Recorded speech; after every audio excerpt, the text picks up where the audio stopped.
Hi guys, సామాన్లు తీసుకోవడం అయిపోయాక ఇక మా రూమ్ లో లైట్లు ఫ్యాన్స్ బిగించడానికి మేమే కష్టపడుతూ ట్రై చేస్తున్నాం. చూసారా మన అమర్గాడు, అదే అండి ఎలుగుబంటి. ఆ ఎలుగుబంటి ఇంకో ఎలుగుబంటి మీద ఎక్కింది. బహుశా ఇవాళ ఏదో జరగబోతుందని నా బొడ్డ బొరక తడుతుంది. చూద్దాం ఏం జరుగుతుందా. ఫైనల్ గా ఏదో ట్రై చేసి ఫ్యాన్ బిగించాను, కానీ అది అన్సక్సెస్ఫుల్ అయ్యింది. ఇక అంతా అయిపోయాక మన చానగడి మమ్మీ గారు ఇక్కడికి వచ్చేసారు. తర్వాత పాలు కూడా పొంగించారు. ఇక ఇదంతా అయిపోయాక నైట్ అయిపోయింది. So first half cooking start చేసేసాం అనమాట.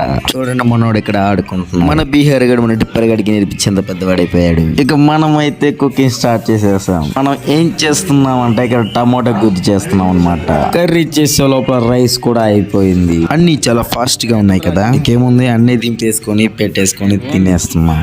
పర్లేదు, ఫుడ్ ప్రిపరేషన్ అనేది సక్సెస్ఫుల్ అయిపోయింది. గైస్, ఈ వీడియో చూస్తున్న వాళ్ళు ప్రీవియస్ వీడియోస్ కూడా చూడండి. నచ్చితే లైక్ కొట్టి సబ్స్క్రైబ్ చేయండి.